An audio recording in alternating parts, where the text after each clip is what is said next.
I recently trained to walk a marathon and to raise $6,000 to benefit a nonprofit organization, and I was amazed to see who gave and what they gave.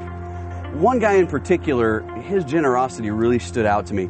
His name's Jim, and he gave a $1,000 check. Now, this guy who gave the $1,000 is not the kind of person that you and I would think of who would give that kind of money, because he doesn't have a huge income, or what we might consider a huge income.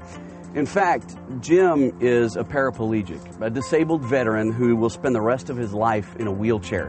When I got that check, I was humbled. Part of me wanted to send it back, but I didn't want to insult him. And so it really made me think, why do people give away money? What possessed Jim to give $1,000? I know Jim pretty well. I've known he and his family for years, and I know that the most important thing to him is Jesus. He and his family, they don't have a lot of money, but they've got Jesus, and they trust Him completely. And so I'm reminded that ultimately, giving is about trust.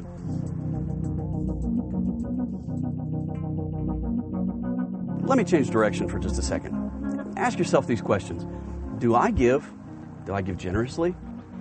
When all is said and done, do I focus more attention and time on balancing my checkbook than I do on developing my relationship with Jesus? Do I work as hard for Christ as I do for my paycheck? Now, hear me out for a second. I'm not suggesting that we should all go out, quit our jobs, become monks, spend all day long every day meditating, and spend 40 hours a week reading the Bible. That's just not realistic. But here's what I am saying. Deep down, inside us, it seems that we're more likely to trust this than to trust Him. In Psalm 50, verse 10, God tells us, I own the cattle on 1,000 hills.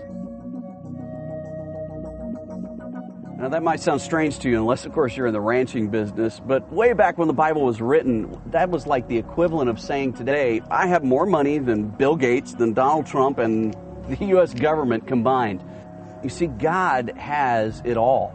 In fact, He's got so much that the Bible in Revelation 21:21 tells us that He's got so much gold left over that He uses it for asphalt.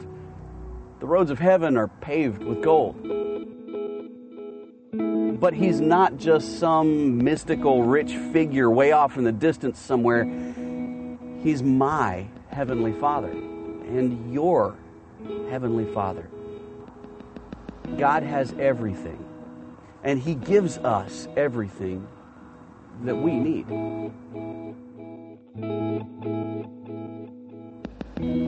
My friend Jim, he may be physically paralyzed, but one thing's for certain. He's not paralyzed by his dependence on money. He trusts completely in God. Jim's taught me this one important thing. Freedom from paralyzing fear only comes by trusting in Jesus. You and I, all of us, have in one way or shape or form been paralyzed by fear. And all of us need to be reminded of Jesus' words to the paralytic when He said, get up and walk. I believe He has that same message for you and for me today.